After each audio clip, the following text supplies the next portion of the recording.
ladies and gentlemen. My name is Mike Larkin, one half of the S&M Show podcast, and I am back today with another interview. I am on the line with a very talented, entertaining, and one of my favorite NYWC superstars. You may know him as Boo Sullivan, but he is now the resident beer belly bandit himself, Mr. Bo Prichard. Bo, how are you, sir? How you doing, man? I'm here, baby. All in the flesh. Yes, sir. Dude, I gotta say, I'm so happy to have you on. I mean, you're one of my absolute favorites. I mean, the Beer Belly Bandits is probably one of the most entertaining groups in the NYWC. I love the work. Let's just talk about some pro wrestling and have some fun. Absolutely. I appreciate it. Appreciate the words. You're very welcome. So, first and foremost, let's start with who were some of your favorites growing up, and what was the defining matchup or the defining, moment that you said, you know what, this is something that I want to pursue, that being professional wrestling? So, I'm a little bit of an older dude. Definitely started in the mid to early 80s, believe it or not. So I was always a bad guy. Big heel fan. Grew up loving heel Roddy Piper, Randy Savage, one of my all-time favorites. I don't want to sound like one of these guys, but WrestleMania 3, Macho Man versus Ricky Steamboat, that was the moment. That match, plus Hogan and Andre too, two larger than life characters. Really, it was WrestleMania 3 that really, just I loved it. Fell in love with it right there. Been a fan ever since. Later, started actually training later in life.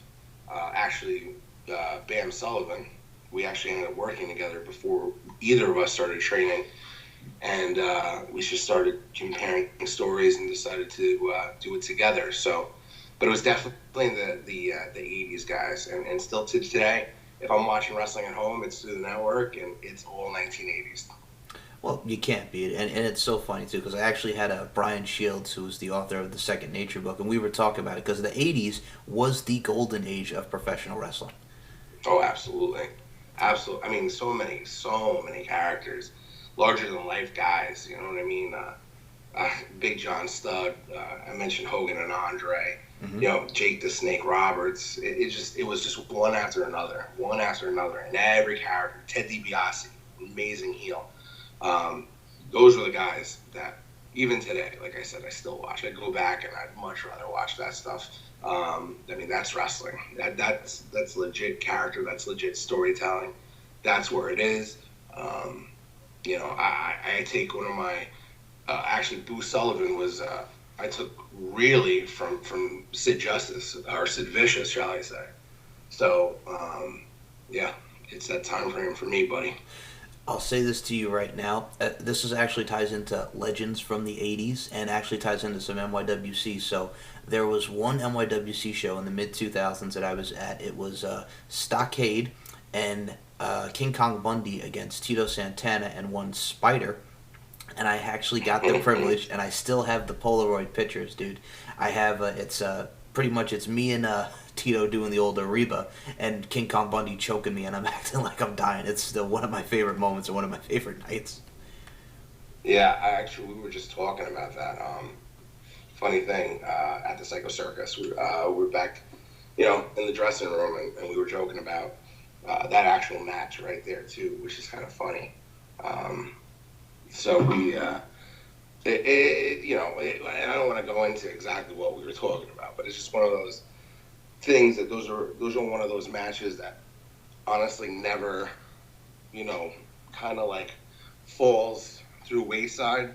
It's got legend, it's got lore, not just the match itself, but what surrounded it. So, yeah. Oh, yeah.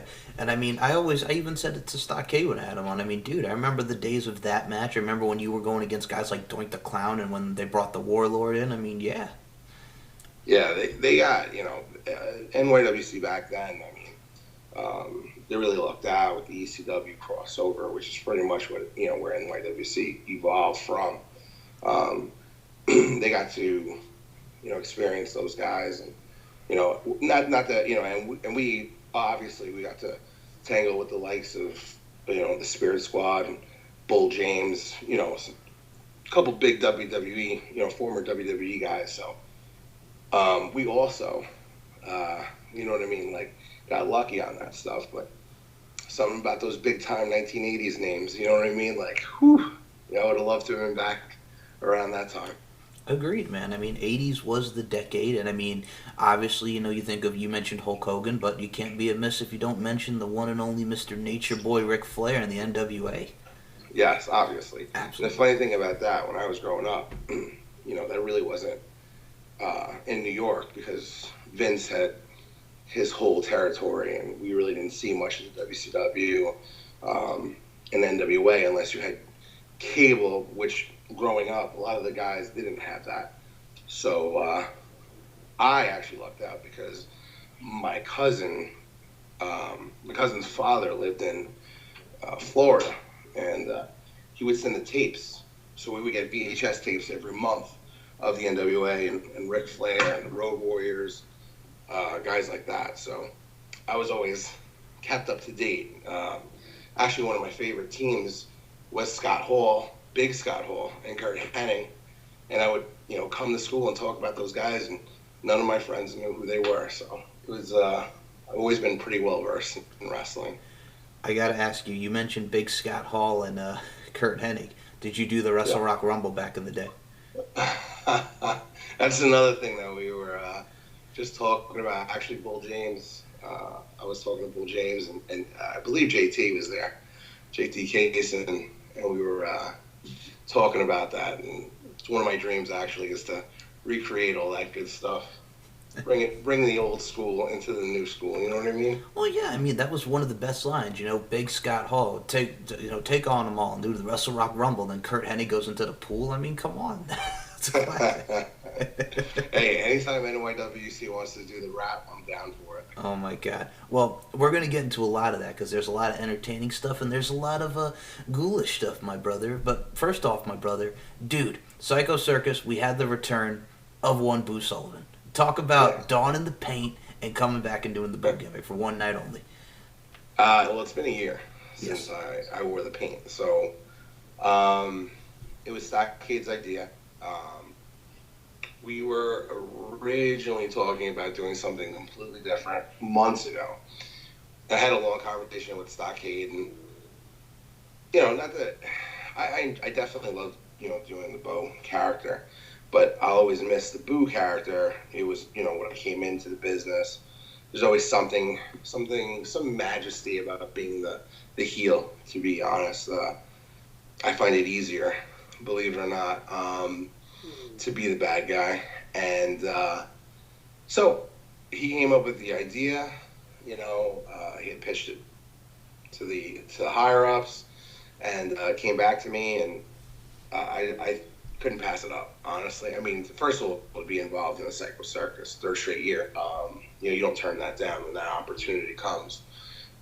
We've been blessed for the opportunity to be in, the main event of our WrestleMania Psycho Circus. So it was a no-brainer. It really was. I enjoyed it. I forgot how hot the paint made me.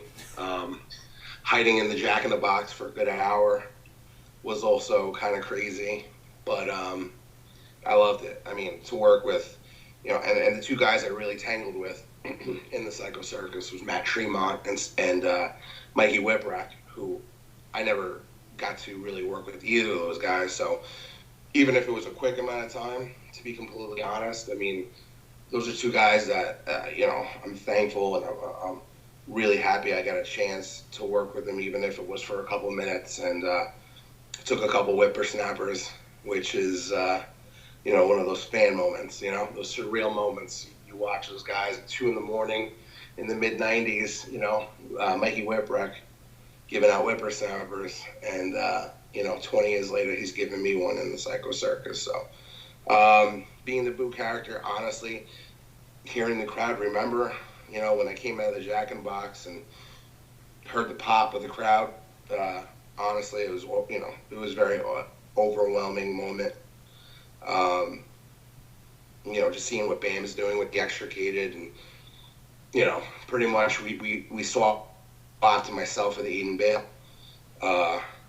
So I do miss, I miss working with those guys as well. I mean, Bam's my brother. Not only just in character, but I really look at him like my brother, my little brother. We came up together, like I said, so it's awesome to see what they're doing, and to be a member of the extricated / Hounds of Hatred one more time. I thought, honestly, I was smitten by it. So very happy, very lucky to be a part of that.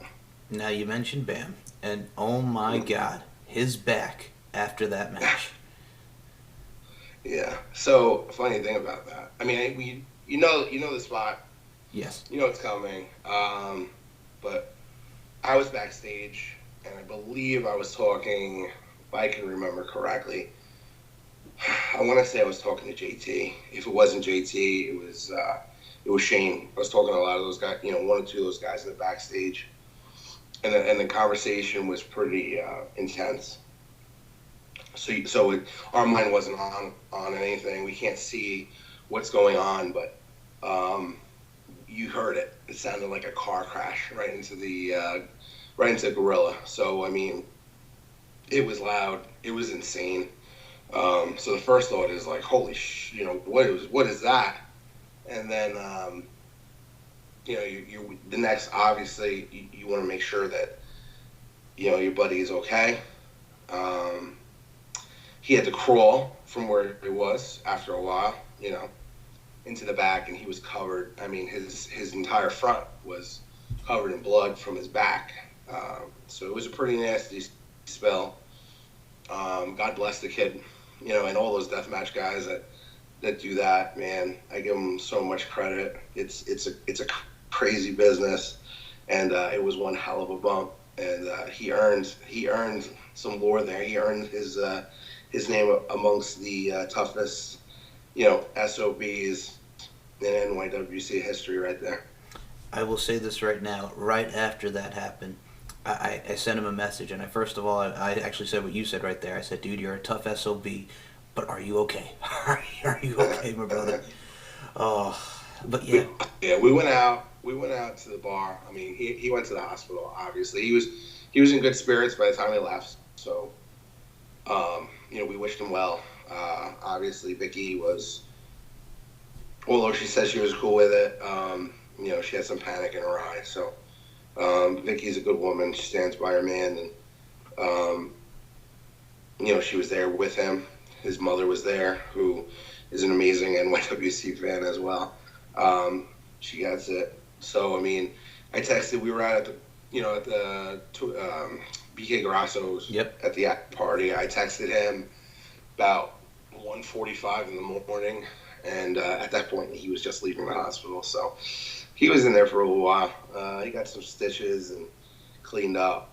But yeah, man, it's insane. Well, that's pro wrestling for you. You know what I'm saying? Like they say, it isn't ballet. And I gotta say, I've always said this about you guys. I've seen the Psycho Circus, and this goes to you as well.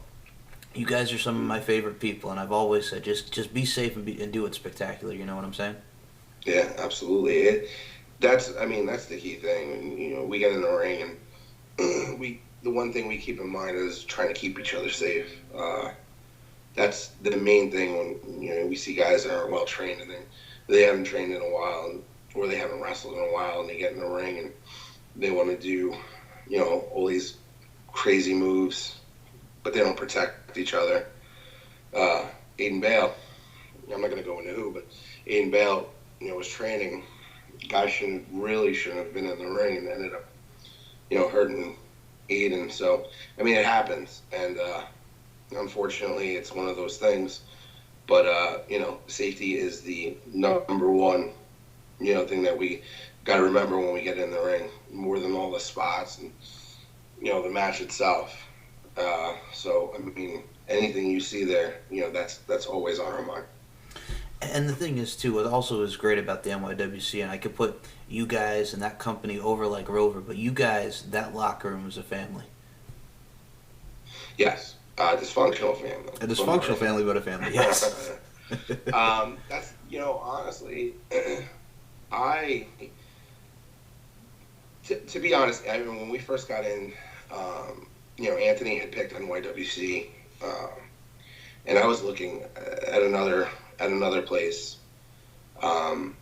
but ultimately went to NYWC. And honestly, I I couldn't have made a better choice. All the way from the trainer, from the top to the trainers. Um, you know, I look at a lot of those guys as family.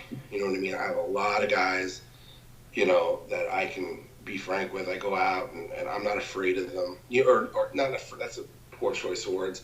I'm not afraid to be myself around them. And they respect that. A lot of guys, Bull James, Stockade, Papadon. I love Papadon to death.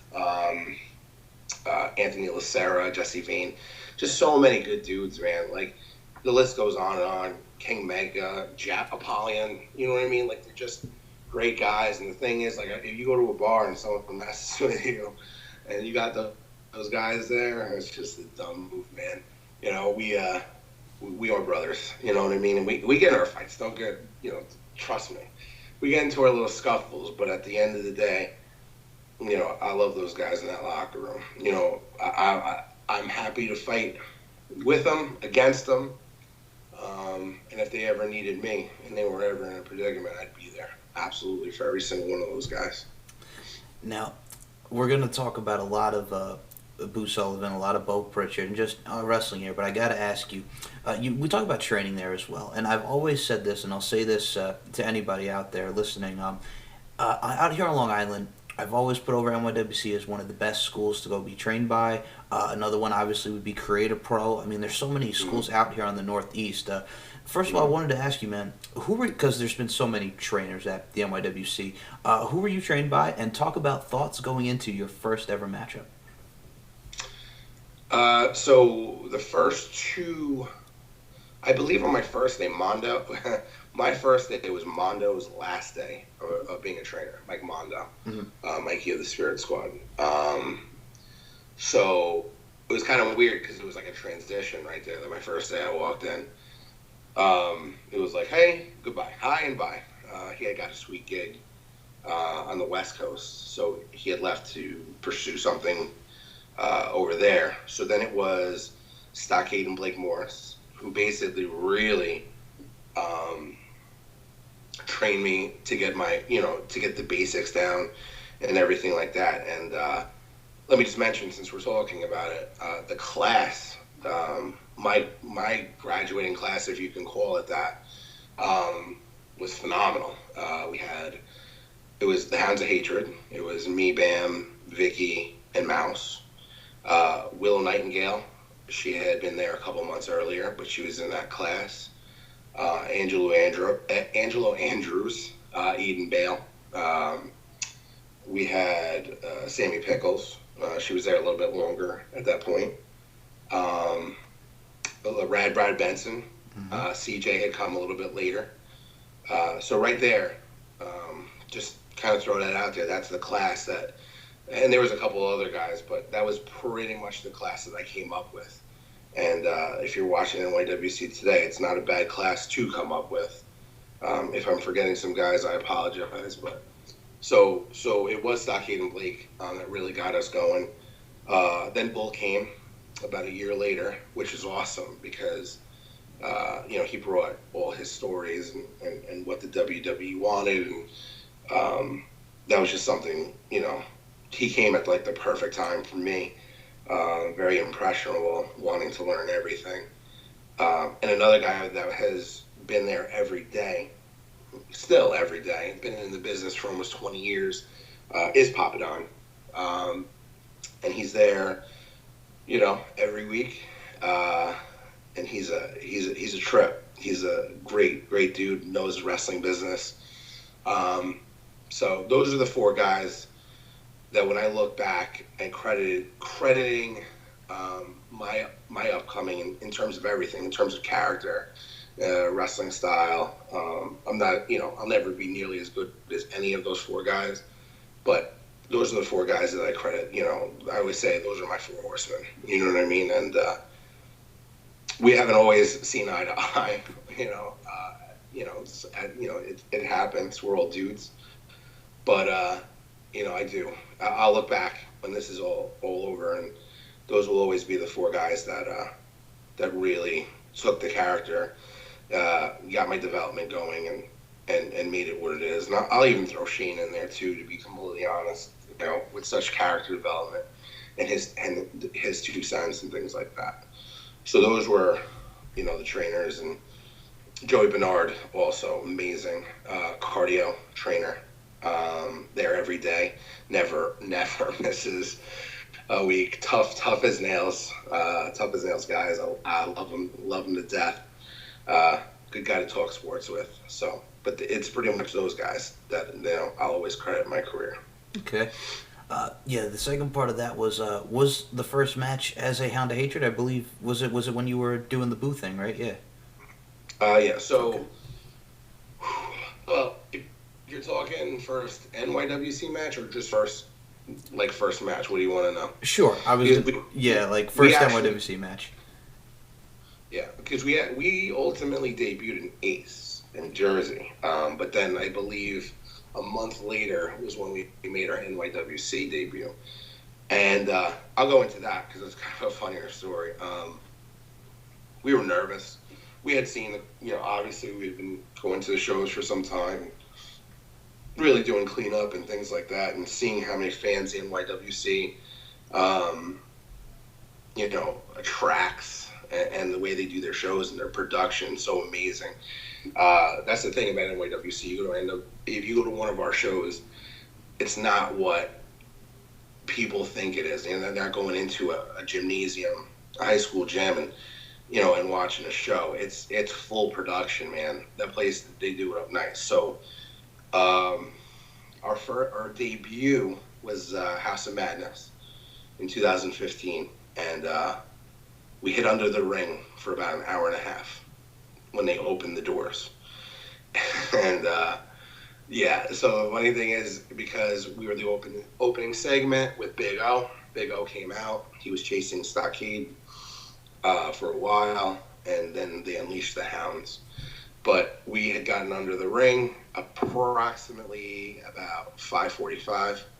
Show doesn't start till 7. And then I don't think they called us out until 7:15. So we were under the ring in pitch black darkness. And I definitely fell asleep for a little while, which is even funnier. So Bam had to nudge me and be like, "Yo, we're almost up." So it was nerve-wracking. It was nerve-wracking. This is something we've never done before. We've had our student shows and we've wrestled in smaller places, but this was a big crowd. House of Madness is one of NYWC's bigger shows. I always say it's like the Royal Rumble to WWE's WrestleMania. You know what I mean? So it's like that show that really starts to set things up for the Psycho Circus. So the nerves were going. Our nerves were absolutely going. But if I could remember correctly, everything was an amazing experience. Everything went really well. Now, I'm going to bounce around a lot here with you, Bo, because we're going to talk about your character. There's a lot of wrestling I want to get into because I got to say, the state of professional wrestling today and just seeing how it's evolved with everything, including, I got to say, you guys have some of the best, not only male wrestlers, but some of the best starlets out there. I mean, Willow Nightingale did her thing. I mean, Ariel Cadenza, I remember her. I remember one Brittany Savage was the starlet champion. Yeah. I mean, Devil Doll. Yeah. I mean, yeah, man. Let's just talk about that for a second, because isn't it great, in a way, just to see the women getting their just due and just watching them kill it nowadays? So, yeah, I mean, now they have, I mean, WWE, I know they're doing the whole women's movement, and it is amazing. I mean, now they have such great competitors. I remember Lita was the first. Actually, I'll take it back. Wendy Richter. Oh. I loved Wendy Richter. when I was younger, I was like, I loved Wendy Richter. And then Lita came on site with Trish, and that all of a sudden became, you know what I mean? Like, it was a different feel for women's wrestling. Even though, I mean, and they had some talented female wrestlers, but it was those two that really, I mean, just started the process. And honestly, I'm glad to see the women get their due. There's so many talented females on the indies, especially. You run into so many good ones. Willow Nightingale, honestly, I mean, that's our homegrown girl. And she's such a good person. Honestly, you can't help but, just root for Willow, because what you see is what you get. She's just a good person. and she's got to wrestle some pretty big names. Especially on the indies, we brought Deonna Purrazzo. We had to work with her for a little bit when she had a little thing with Devil Doll, Vicky. Vicky also super talented girl. When she lets loose, baby, she does a really good job in the ring. And we've brought in some really good starlets. Brittany also, very, very talented individual. So I'm hoping to see some of these names ending up in the big time, in the WWE. I would love to see Willow there one day. Hopefully Vicky, catches some eyes over in Stanford, and it would be nice to see some of our girls, get to those places. I mean, oh yeah, and by the way, I was actually there for the Deonna Purrazzo match. That was a tremendous matchup. Yeah, you guys had so many come in. I mean, you guys, I look forward to seeing who else comes in as far as the Starlet division. And I mean, you also had the boy diva Rick Cataldo, I believe, was a Starlet champion. You guys had J Red not too long ago was the Starlet champion. So yeah, I mean, you guys got to do your thing. And yeah, Rick. Yeah, Rick and Eddie. I got to work with them too. I believe that was the Bo Prichard debut. Yes. They're just. I mean, in terms of character and in terms of charisma, I mean, the Fella Twins are where it's at. I loved working with them. I wish we could have worked with them a little bit more, to be completely honest. Rick is such a good performer. Eddie's amazing too. I'm big fans of them. So anytime they're on a card, you're going to get your money's worth in terms of entertainment. So yeah, absolutely. And I can also say, you all right, my buddy? Excuse me. Yeah. All right, cool. Yeah. All right, just wanted to make sure. But yeah, dude, I could say this for one thing. I mean, you guys had the Psycho Circus this past weekend. I watched the On the Rising night 1 and 2 for New Japan, and I can always say this. So, Flip Gordon, Travis Gordon, is doing his thing. Ring of Honor, New Japan. I can always say the first time that I ever saw Flip Gordon was actually at the New York Wrestling Connection, NYWC, when he fought Rex Lawless. Yes.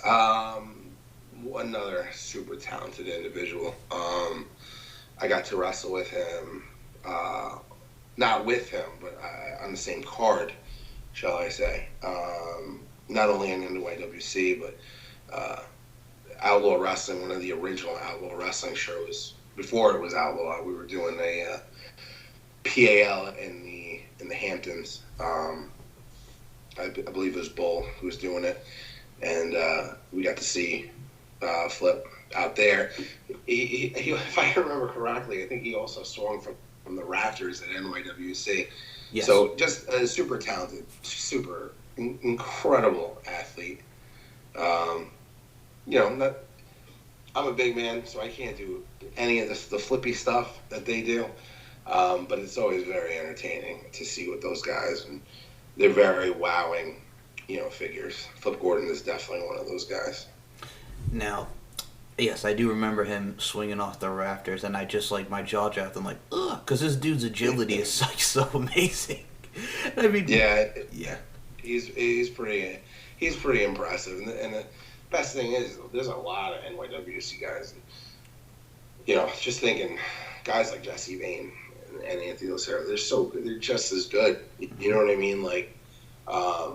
So I hope to see them, guys like that, get as much credit and fame as, Flip and all those other guys. Absolutely.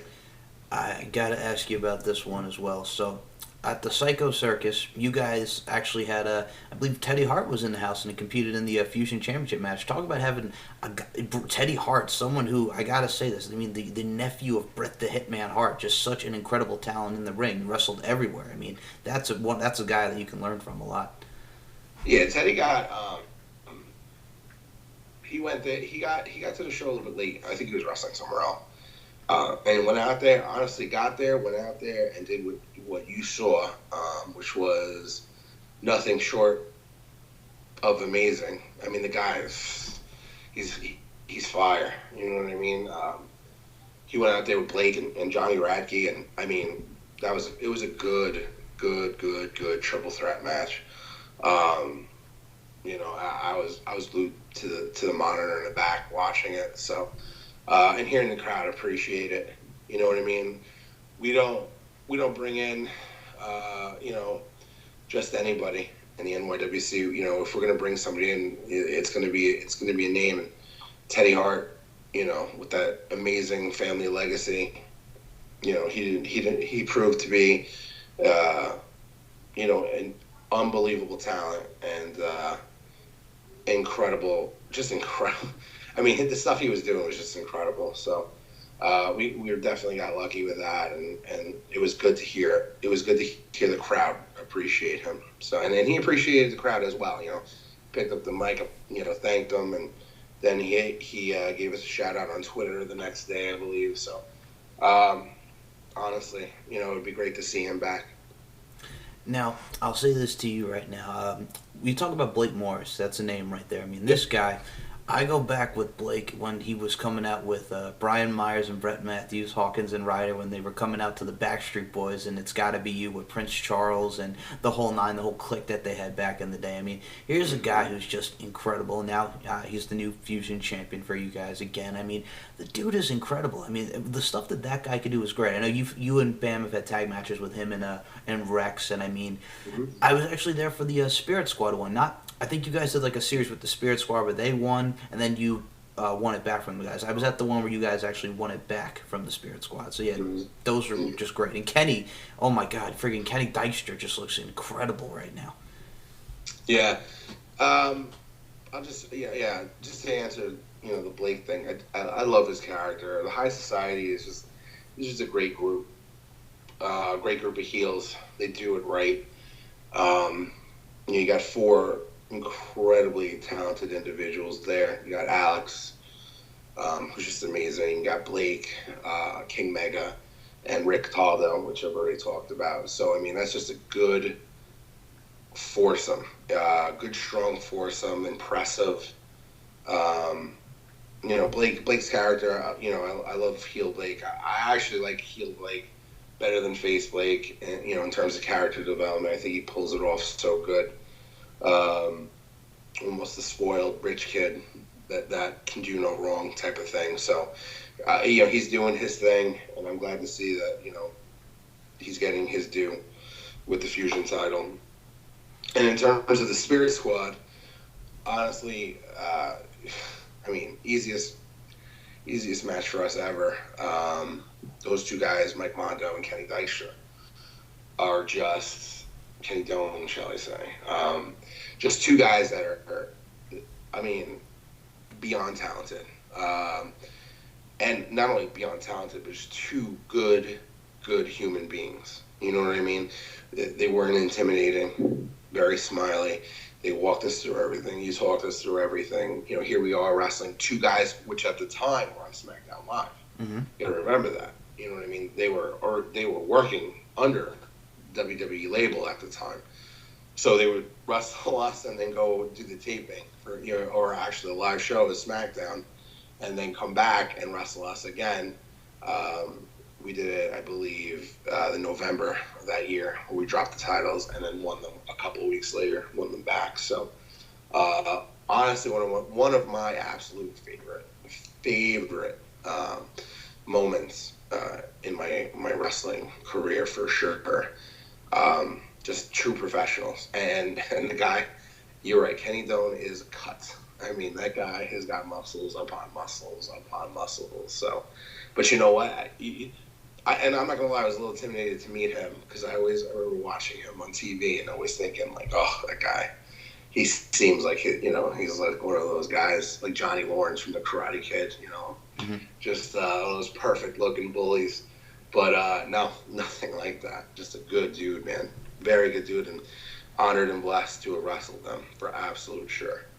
I'll give you a funny Kenny Dykstra, Ken Doan story. So I was at a meet and greet before Raw in 2007. This is when they were at the Garden.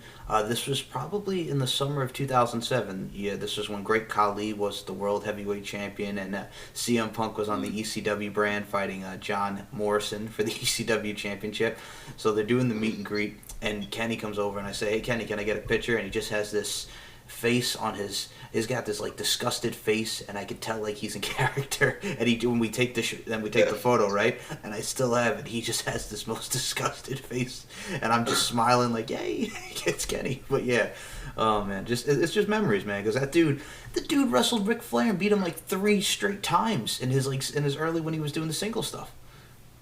Yeah, he is an unbelievable talent, that guy, and it shocks me that he's still, look. Honestly, I don't know how they're not on WWE TV even today. But they're doing their thing. They're doing their thing on House of Hardcore and, other places. So, they're doing them all right. But, I think we'll see round 3 of the Spirit Squad someday on WWE television for sure. Absolutely. And if Mondo does his twirl and all that again, I will die because that was tremendous. Nobody is... Mike Mondo is a piece of art. He's awesome. That's the way I look at him. I mean, there's nothing wrong with him. You know what I mean? I know Blake Morris is the flawless one, but Mike Mondo, I tell you right now, just everything the guy does is just tremendous. Whether it's his promos, whether it's his character, whether it's his wrestling. I mean, he's just one. This is one well-rounded individual for sure, absolutely, and. Trust me, all the guys are proud to know that he came from the NYWC. And what the best thing also about your gimmicks, the Boo and Bo Prichard thing is, dude, some of the funniest, entertaining stuff with you and JT, with you and Brittany, as you would say there. I mean, one of my favorites is you and Britt are in the car, and Britney's wanting to play like some Britney Spears or whatever, and you're playing like rock, and you get Journey in there. And it's just carpool karaoke. Yes, sir. That was, we shot that a couple times. We had some technical issues with that, but it ended up, the finished product was very good. I loved working with Britt. Stockade was actually a big force into that promo, especially around that time. He was actually the one that shot that video, to be completely honest with you. He was in the back seat. So a lot of funny Bo stuff comes from the minds of me and Stockade. He's got a good mind for wrestling. He really does. So, and Brittany is, I love working with Brittany, and I understand that, family first, and, she's got to take care of her daughter and everything like that. I wish I had more time with Britt, honestly. I thought she really fit our group very well. But I understand. I mean, real life interferes with, with wrestling, and, it's definitely, I look back at that group very fondly. Not that I don't love the group that I got now. But yes, they with Britt there, he gave that the dynamic of 3 drunken fat idiots, and the girl kind of tied it all together, the pretty girl tied it all together. So it was a very good dynamic. Wish it lasted a little bit longer, but like I said, I completely understand her decision making and her choices, and hopefully someday she's back in a wrestling ring, and if not here somewhere, because really she belongs, in a ring for sure. I mean, absolutely. I've told her, I said, Britt, the first time I ever saw you was against Beth Phoenix on SmackDown, and then, you got to team with AJ Lee on the independent scene. You got to do all these great things, wrestle all these great people. I mean, your accolades just speak for itself. I mean, I got nothing like you for respect for Britt. This is not just me, because I work with her, but, I mean, she's just an awesome human being. Yeah, she is. She's a good girl. Very good girl. And, like I said, I do. I care for Britt. She's a good friend. And although it's tough, if you're not at training, and you're not at shows, it's tough to keep in touch. With the occasional Facebook messaging and things like that, the text messaging. But Britt knows. She knows that she was well appreciated in that group, and we loved her. JT was a big fan, and So it was a good dynamic, and like I said, I hope she's back someday. You have to actually do me a favor in regards to Brittany Savage, and she'll probably Yeah. hear this, but you have to do me a favor. You or JT, or both of you, just go up to her and say, "Hey, Brittany, don't no one else comes close by the Backstreet Boys." Just say it like that. Okay, I'll do that for you. Thank you. Absolutely. Okay. We'll probably talk about it because we plan on having you and JT on for the pop culture stuff when we get that going. Yeah, dude, that's. I'm in. You don't even have to ask me. Just tell me when and where. Dude, I got you. So I'm gonna say this right now as well. You guys had the friggin' Spider, the General. I mean, everything that you guys have done. And I said to JT, I said, dude, I love you, but I never ever want to see you dance "Live and La Vida Loca" ever again in my life. It was so funny, but I'm just like, no. And especially the best part about that is I think when you guys were like going through, you're talking about Randy Summers and you're talking about Mouse and everything, and then Randy Summers talking about Brit can't sing and she's just want to be Britney Spears, and she goes, "I'll be damned, I will be damned." That's some of the best stuff, man. Yeah, really. I mean, if you don't mind, I'll get into a little bit of the Bo character. Sure, go ahead, man. Yeah, that's where I was going. I think it'd be kind of funny just to kind of explain where this whole thing came from, and kind of get into that whole JT dancing. I guess we can go into that too, but basically, while I was still Boo Sullivan, more or less, we would have our after parties at the Twisted Shamrock.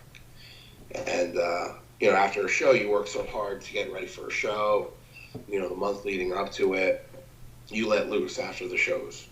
So around this time, it was the presidential, you got Hillary versus the Donald, was all on the news. And on Saturday Night Live, it was all over the place. So we on the Twisted Shamrock monitors, it was either Hillary or Donald Trump, or someone portraying them.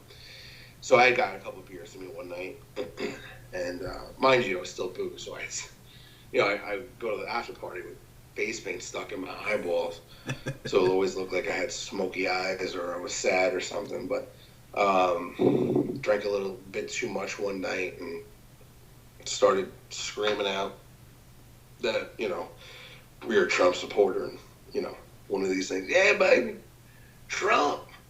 Yeah, forget that Hillary. Nobody wants that girl here. Get her out of here. Get her on my TV. So I started doing that, and it was all night. I mean, literally all night. I would say 4 hours straight of me being this person. And a lot of the boys heard it, and they were like, "Dude, this is hilarious. This is something you got to be doing." We were doing such a successful run with the Hounds of Hatred, and I think we were still champions. In fact, I know we were still champions at this moment. But the guys were like, "Oh, you gotta show Bull. You gotta show Bull. He'll love it. He'll love it." So, it was like one of those joke things. I was like, I'm gonna show him. I'm just gonna show Bull, and see what he says. Because at the time, Bull was, the head trainer, and Stockade was assisting him. So we went back to training, the week after, and we were doing promo work in the ring. Everybody was doing their promo, and one of the boys, I think it was Otto Von Knox. He's not, not here, obviously not here anymore, but he kept saying it. You got to do Bo. You got to do Bo. Forget Boo. You know what I mean? And everybody kept telling Bull, you got to listen to this. You got to listen to it. Bull was not interested in the least bit. He didn't care. He didn't want to care. He didn't want to know about it. He just wanted me to work on Boo, which is, what he's there for, type of thing. He wants to polish up my character. So we didn't do it. 2 weeks later, we're working on in-ring promo work, and the guys are all being like, just do it, just do it. So Bull takes me out of line, puts me in the back of the line, lets everybody go. Everybody does their promo work. And then he comes to me, he said, get in the ring. He takes a big sigh, and I'll never forget it. He's sitting in the ring, in the corner, and he goes, you got 45 seconds to do this Bo character, and it better be good. because if it's not, I never want to hear it again. So for 45 seconds, I dazzled him with the old bow gimmick. I don't remember what I said because it was a while ago, but it was funny. I do remember that. I remember I had the class rolling. He looked at me, not smiling. He had a serious look on his face. And as I was done, and then he just busted out laughing and said, "Boo's coming to an end. This is where we're going with you. This is where we have to be with you." So from there, that basically set the wheels in motion. And we had known that, things were going to change with the Hounds of Hatred coming up, to the circus anyway. So it was one of those things that kind of just took off. And I was prepping for it. And, history's got a funny way about it, but the Boo character became history, and Bo came to the NYWC. So, I want to say this as well. We talked about those hilarious segments, and just you're doing your thing as Bo. I also have to say this as well. One of my favorite things that you did was, so Stockade is going into his match with the Cowboy, James Storm. Yep. And you, my friend, talk about my best friend Stockade and doing all these promos with Stock. Probably some of the funniest things I have ever seen. So, funny. So, I would say right as I got back to be into the Bo character, a friend of mine passed away who was a huge wrestling fan. And I actually work for his mother, my 9 to 5. So what we did was, at the NYWC, to honor my friend's memory, we did a little memorial show for just friends and family of him, just to kind of, try to give them one night to smile and to reflect and to remember him and his passion, of loving, professional wrestling. And he used to come to NYWC shows all the time.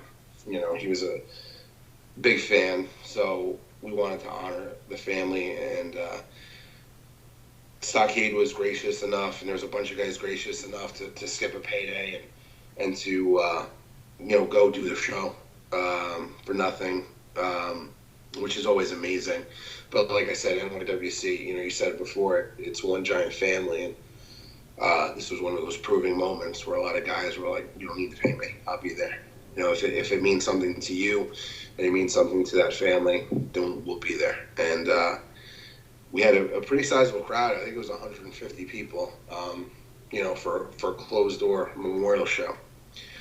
So, needless to say, that was really the first, me and Stockade teamed together. It was, if I can remember correctly, and the match itself holds a huge part of my heart, because it was really the original Hounds of Hatred all wrestling together. So it was me, Stockade, and Apollyon against Bam, Aiden, Mouse, and I think Crusher and Vicky were also involved.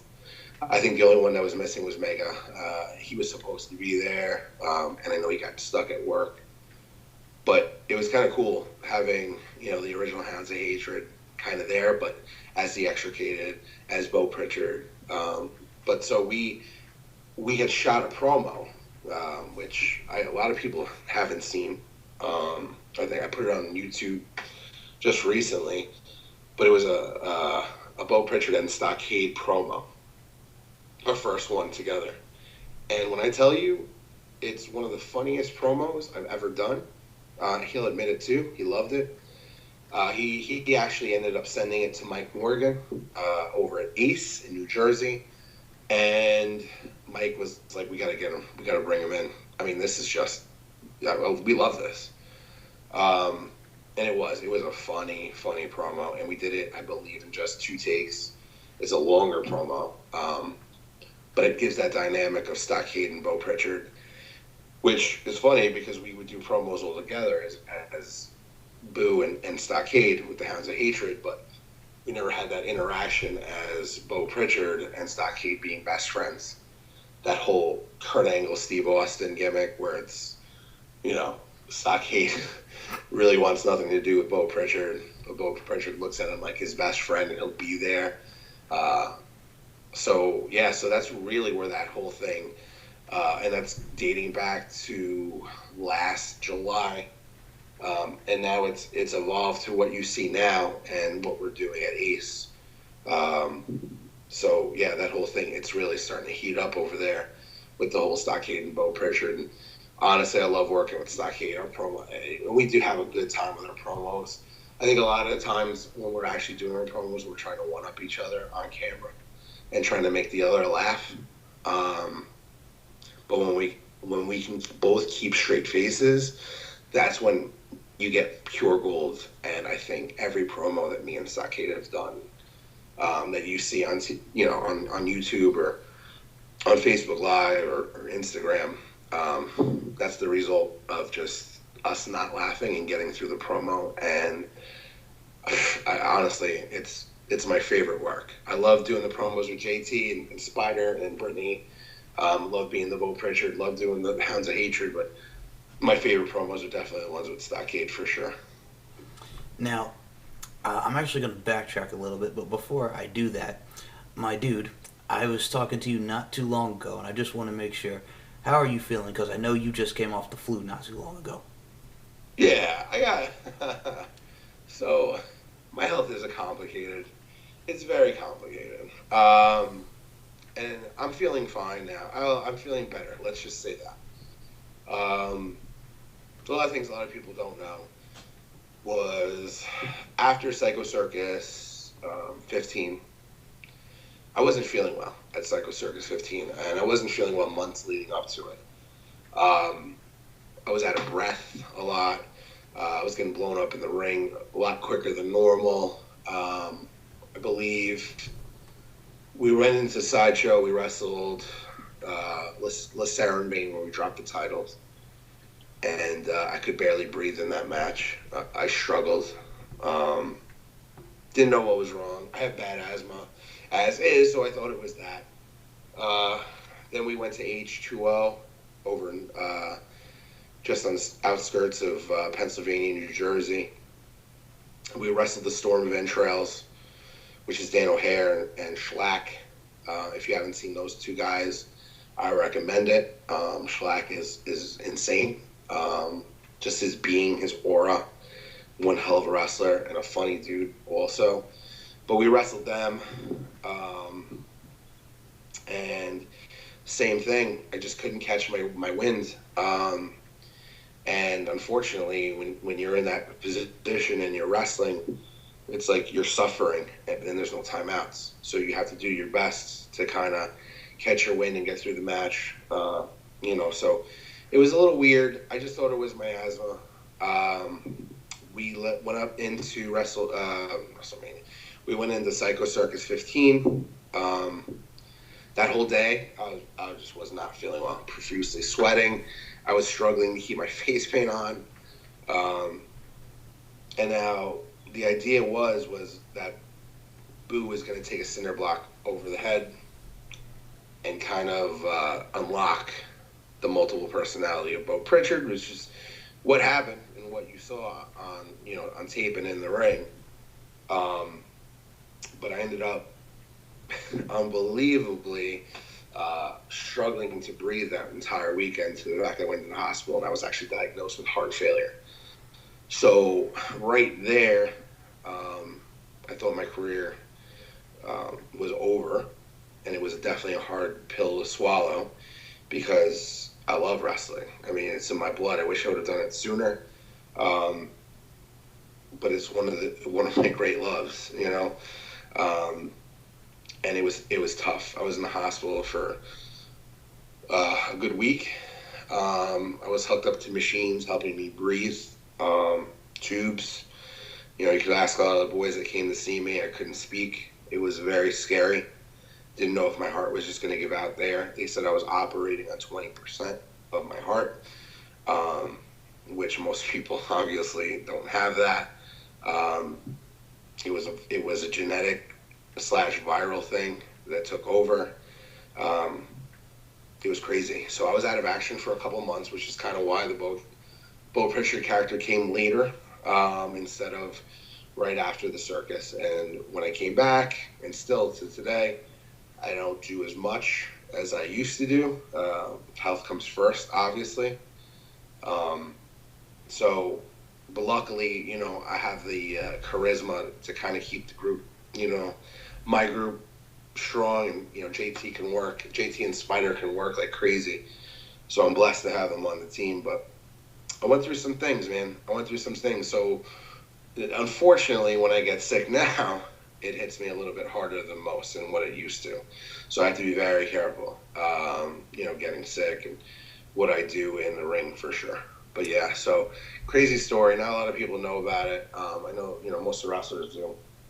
But it was just one of those very scary moments, very humbling moment where I had to look at my life and be like, I don't know how much more life you got to live. So I'm going to do it the way, that I absolutely want to. And I took the rest and the time and got my heart back to acceptable levels where I continue to start wrestling again. So I just have to continue to make sure.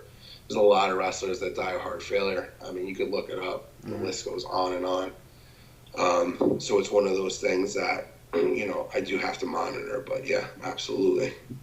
Well, first and foremost, this is me just not as the podcast host here, but just as your friend. I want to see you well, obviously. I'll be honest with you, dude, you're you're probably one of my good dudes, and besides being a friend, man, you've always been complimentary in my work, and I always do appreciate you. Absolutely, brother. Like I said, I love this business. From when I was a little kid, watching,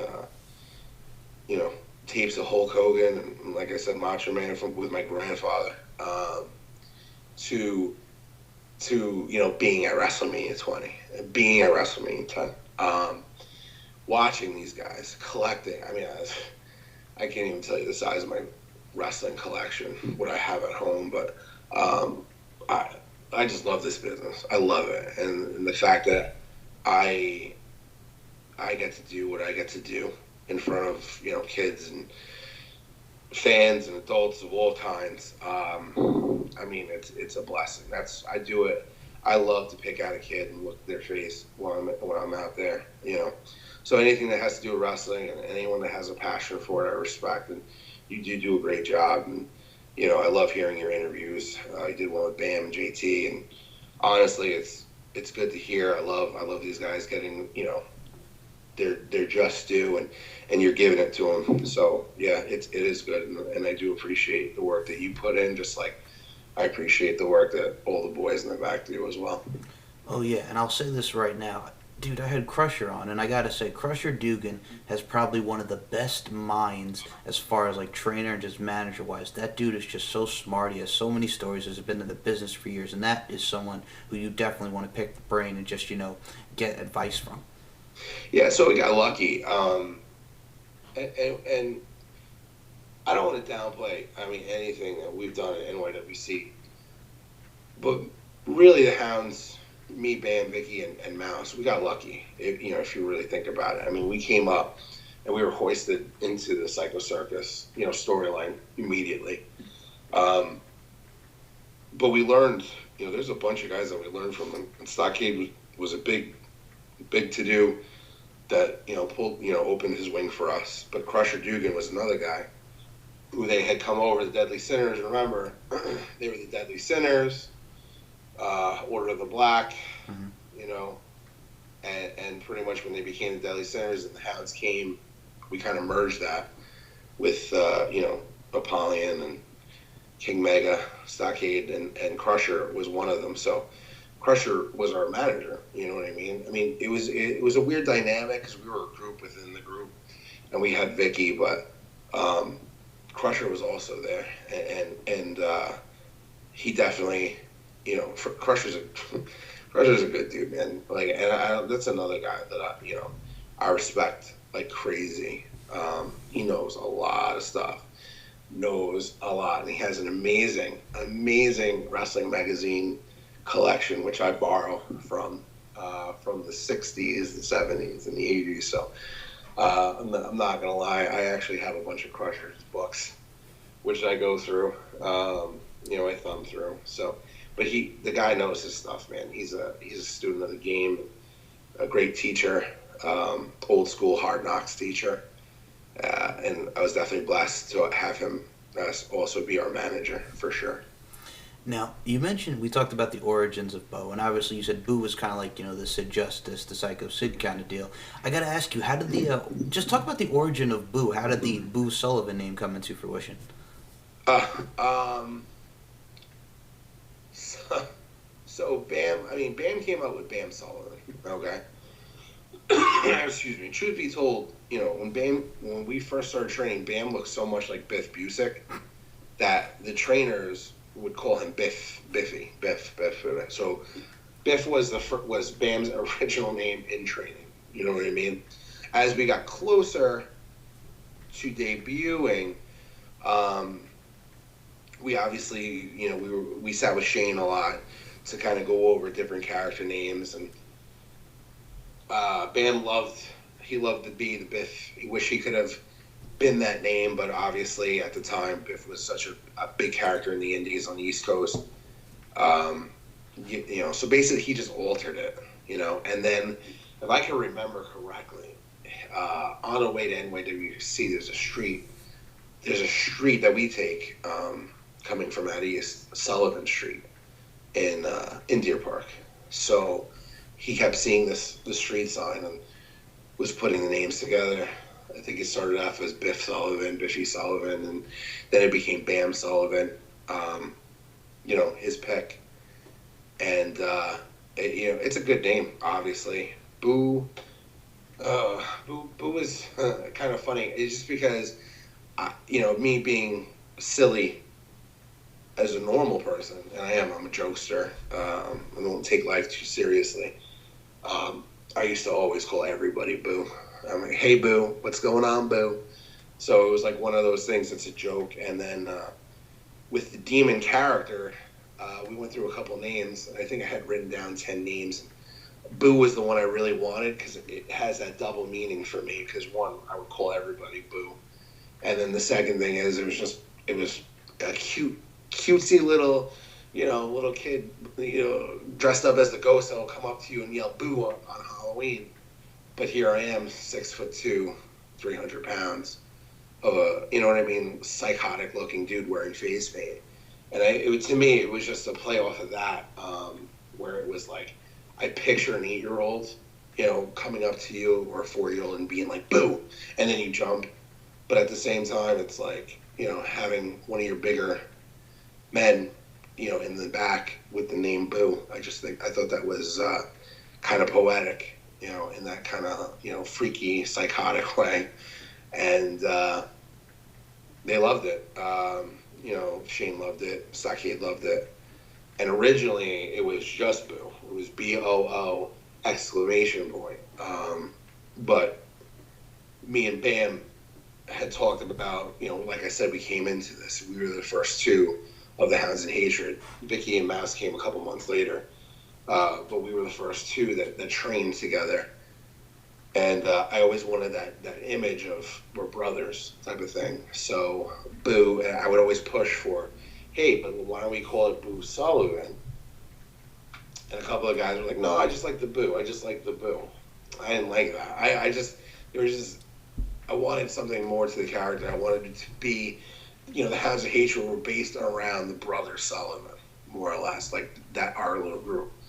So I pushed hard for it, and eventually it stuck, where it was Bam and Boo Sullivan, the two brothers, and then the other two corners of the four hounds, aka our version of the Four Horsemen, which would be Mouse and Victoria. So that's pretty much where the Boo Sullivan character came. It was a joke. It was a spoof of a little kid wearing a Halloween costume, and there's a lot of Leatherface in it.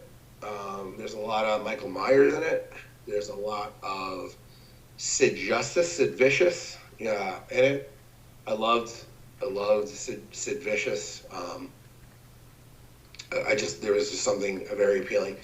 I was always I always loved the big characters, even though my favorite two guys were on the smaller end, which would be Piper and Savage. I was always more all about the bigger, larger than life characters. And I loved watching Sid, his laugh. You know what I mean? And I was a big fan of his, so I just more or less that's where I morphed the character. It was Michael Myers, it was Leatherface, and it was Sid Justice, and I said, "There's Bruce Sullivan," and honestly, that's where I came from. Now, first of all, I just want to say, I have a couple more questions, and then before Yeah. we close out, I just want to say, dude, it's been an absolute pleasure speaking with you and doing this. I will definitely have you on again for another interview. Yeah, man, absolutely. I'm having a blast. Now, you mentioned WrestleMania 20. I was there as well. Young 12-year-old Mike Larkin watching Goldberg and Brock Lesnar, and you sold out, and Boo and Austin, and stunning them both. Benoit winning the title, Eddie Guerrero and Kurt Angle, Molly Holly getting her head shaved bald, and that's another thing, man. You look at the women there. Victoria and Molly Holly definitely deserve to go in the Hall of Fame. This year so far, we got Goldberg, we got the Dudleys, we got Ivory, who just wow, and Jeff Jarrett is going into the WWE Hall of Fame. All right, so, all right. Okay. Here's the thing. I'm glad you asked me about this because I'm a little outspoken about this kind of thing. All right. First, let me tell you, at WrestleMania 20, I went dressed up. I'm not going to lie. I'll be honest with you. I dressed up as Scott Steiner. Scott Steiner, Big Papa Pump, has got a huge place in my heart. I love the man to death. I would love to work with him one day. But I went dressed up in the full chainmail. I dyed my goatee, had the glasses, wore the Freakzilla shirt.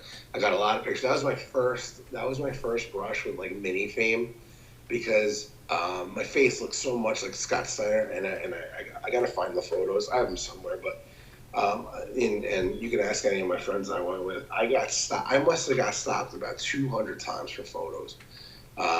Dressed as Scott Steiner at WrestleMania 20, and he didn't even wrestle at WrestleMania 20, which I think is even funnier. But yeah, so that was I love Scott Steiner. But let me get into the WWE Hall of Fame. Speaking of guys that should be probably in it, Steiner Brothers, yes, amazing team.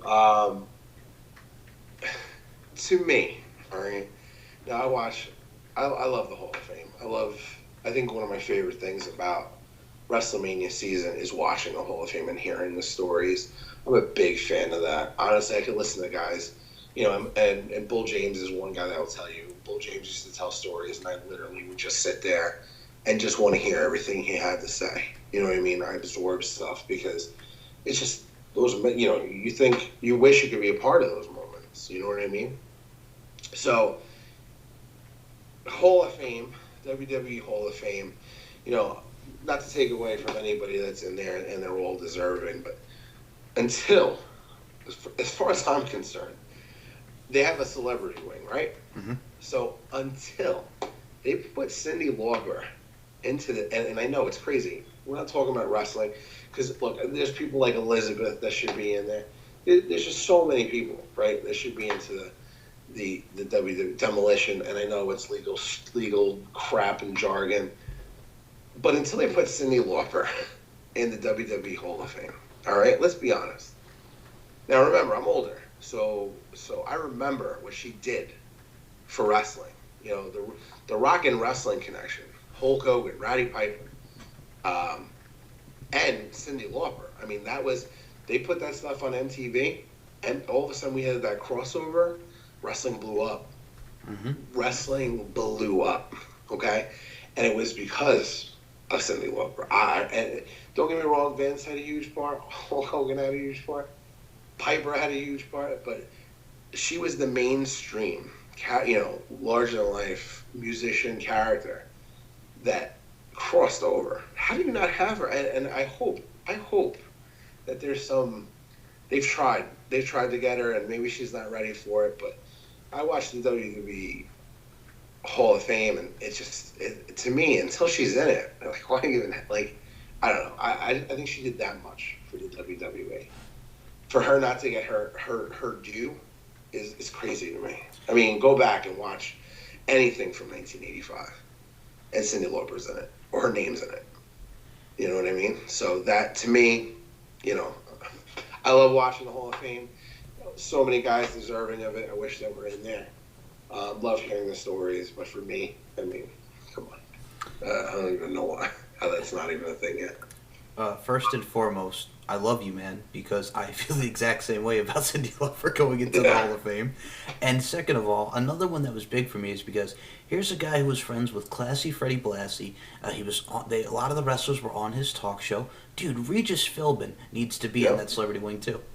100%.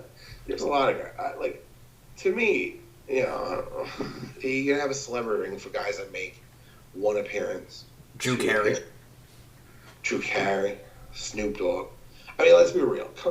Let's cut the crap. Exactly. Regis. How many interviews did Regis do back in the 80s? Oh my god. I mean, you can go back to the magazines, and I felt like Regis had a WWF superstar every month. Mm-hmm. Whether it be Hogan, whether it be DiBiase, Andre. You're right, absolutely right. He's another guy that should be in there. And you know what else I would like to see on? And I know that there was talks about them doing this, but a physical Hall of Fame that you can actually visit. You know what I mean? That's what I would like to see as well. They got the money.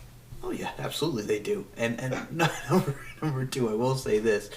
All right, so how scary is it that yes, she wrestled a match for the WWE and was on the grandest stage of them all, WrestleMania, but how scary is it to know that Snooki is eligible for the WWE Celebrity Wing Hall of Fame?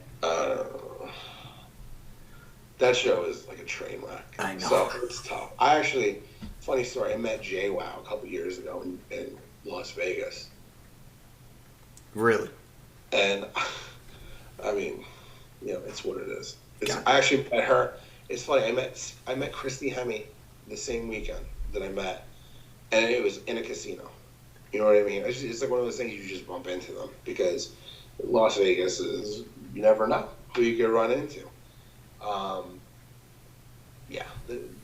I met JWoww, and I'll never watch that show again. I know they're coming back. And my girlfriend is extremely excited, but I'm not excited. And as far as Snooki goes, it's whatever. If she gets into the Hall of Fame, might as well just blow the thing up.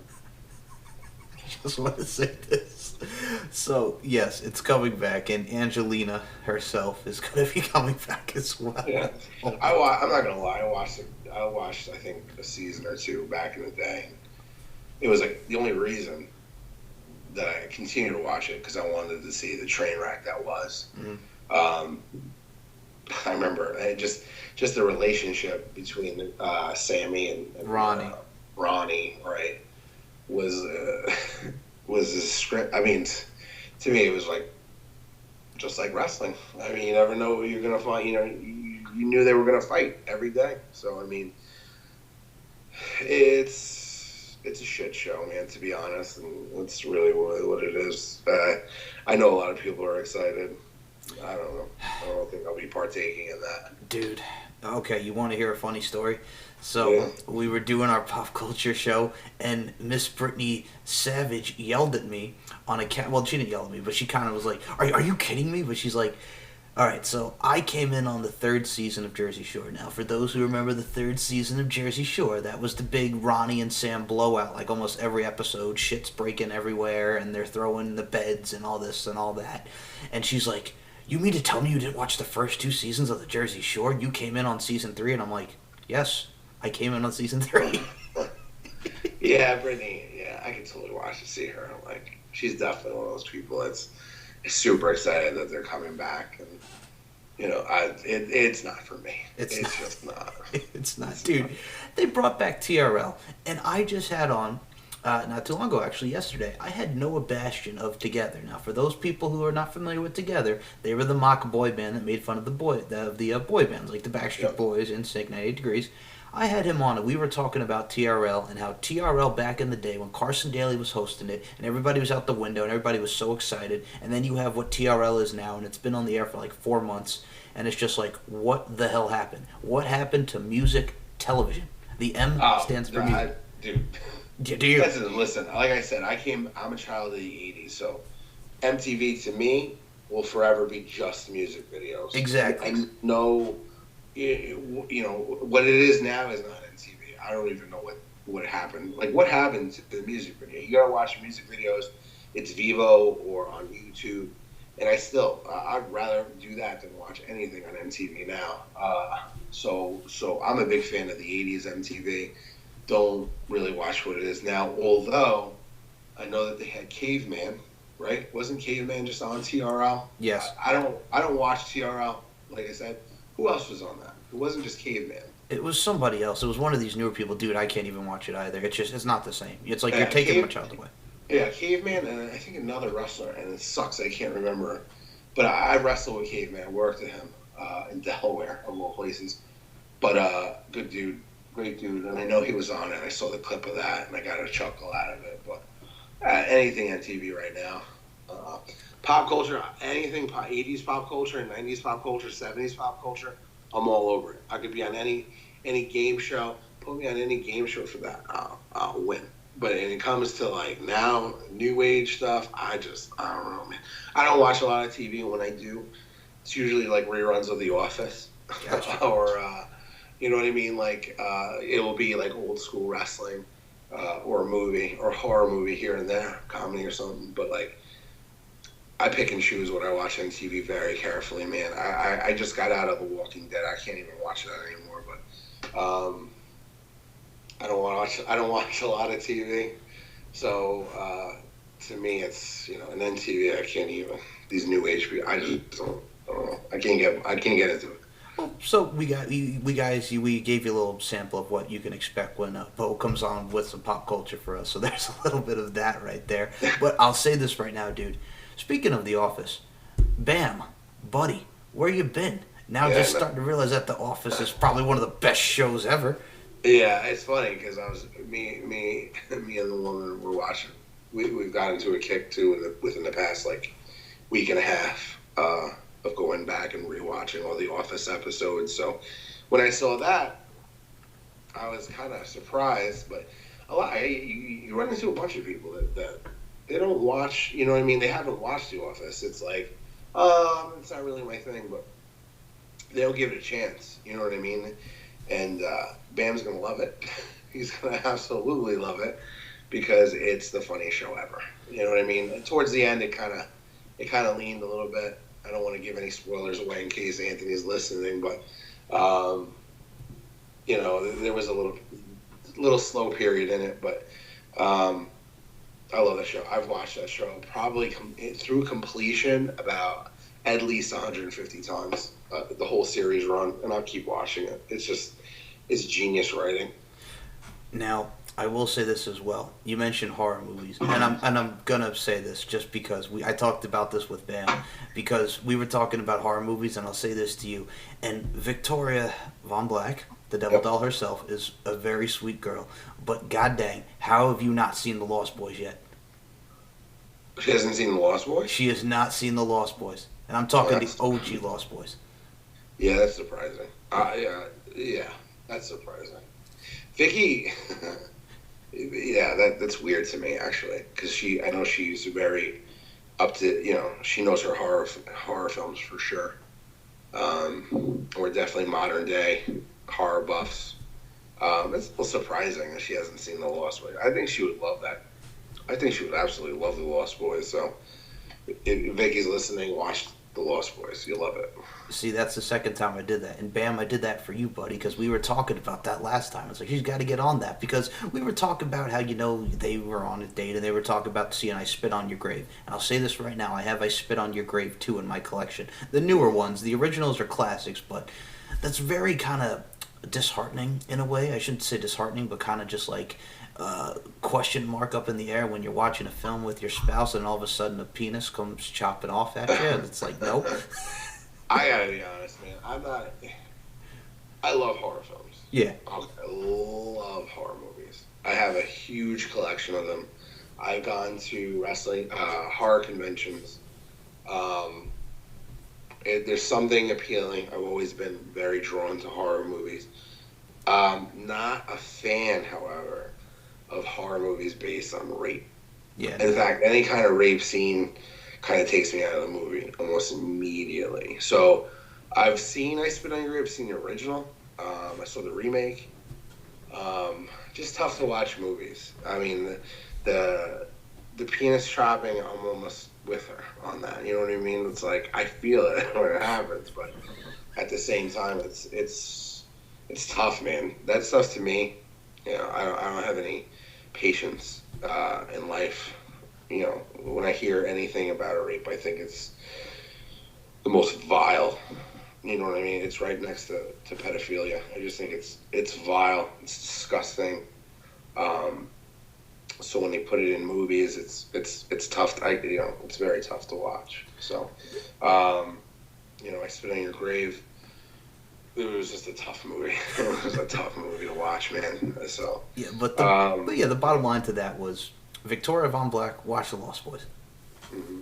Yes. Oh yeah, that has nothing, and it has nothing to do with what we were just talking No, about. But but just yeah. just Kiefer Sutherland.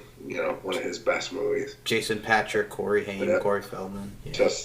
That movie is a classic. Get on that. Get on that, Vic. Have the vampires have their day. Yes. Dude, before we do close out, I will say this. Obviously, we talked about you'll be on. We're going to have some more fun, but we'll save actually some more stuff because we talked about a lot of wrestling and then we mixed a little Yep. pop culture into it. So before I have you plug the social media and upcoming events, I always like to ask this with you guys. Do you have any advice for any guy or gal that wants to get into the professional wrestling business? 100%. Good. My advice, and I got, of all people, I got my advice from Iron Sheik when I met him years ago. Okay. And he says, and I seen this on the Rock documentary, he says a lot of people, you ask his advice, he'll tell you one thing. Open your ears and shut your mouth. Okay? Honestly, that will get you farther in this business than anything else. It's the guys that want to listen and will absorb the information and they'll do as they're told, as opposed to the guys that just keep running their mouths. Now, I've trained when I came up. That's what we did.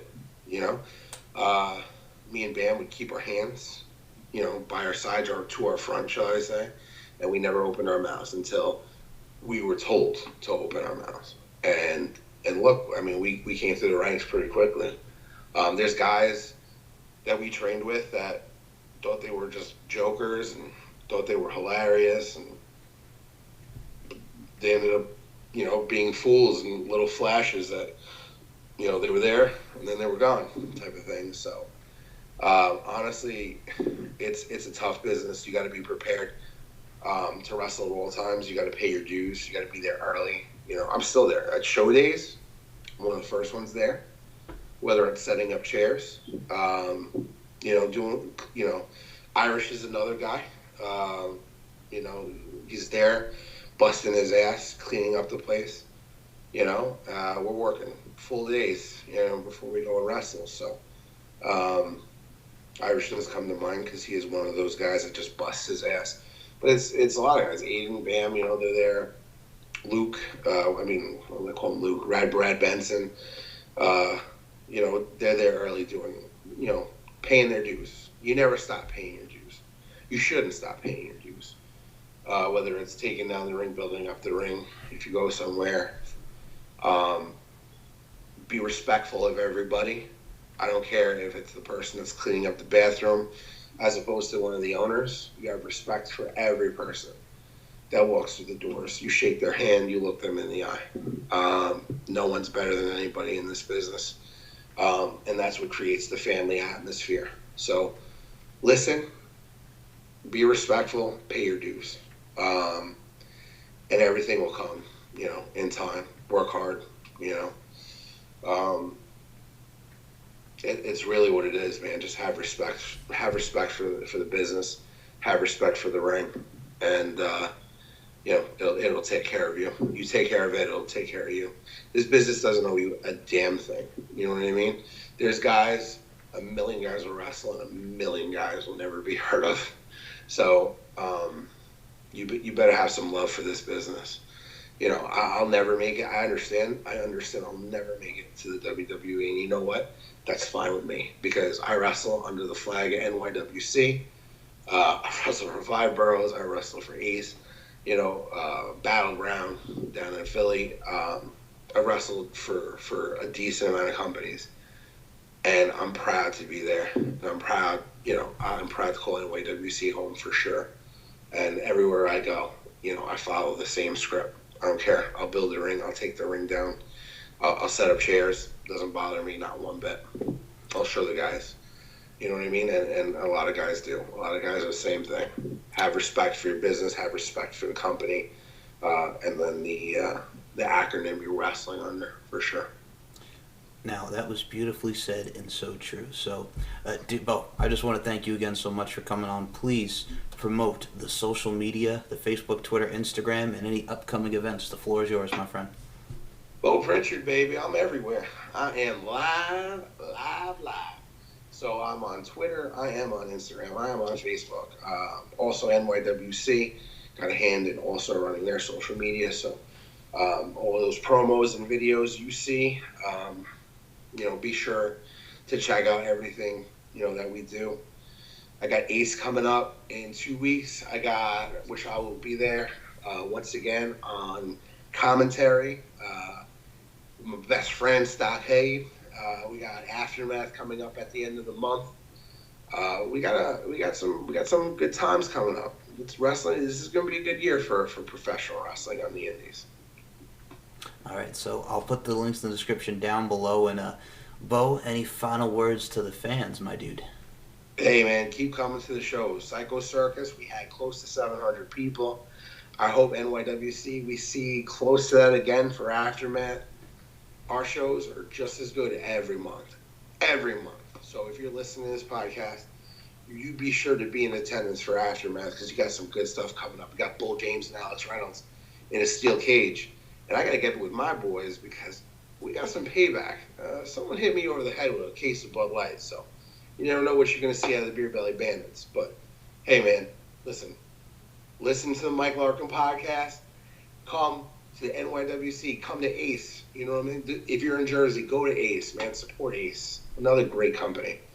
And, I'll see you guys. I'll be around this year. I'm just staying right here. Trust me. You'll see Bo Prichard. Now, you got to do it. You got to say the 3 words. You know what 3 words I'm talking about. Hey, man, listen. Just so you know, when it comes to the Beer Belly Bandits, we're drinking beers. We give it deep. But you, my friend, you take it deep. And we will close it on that. I love you, man. Thank you so much for your time. This has been an absolute pleasure. Anytime, my brother. All righty. Peace out, guys. We're out.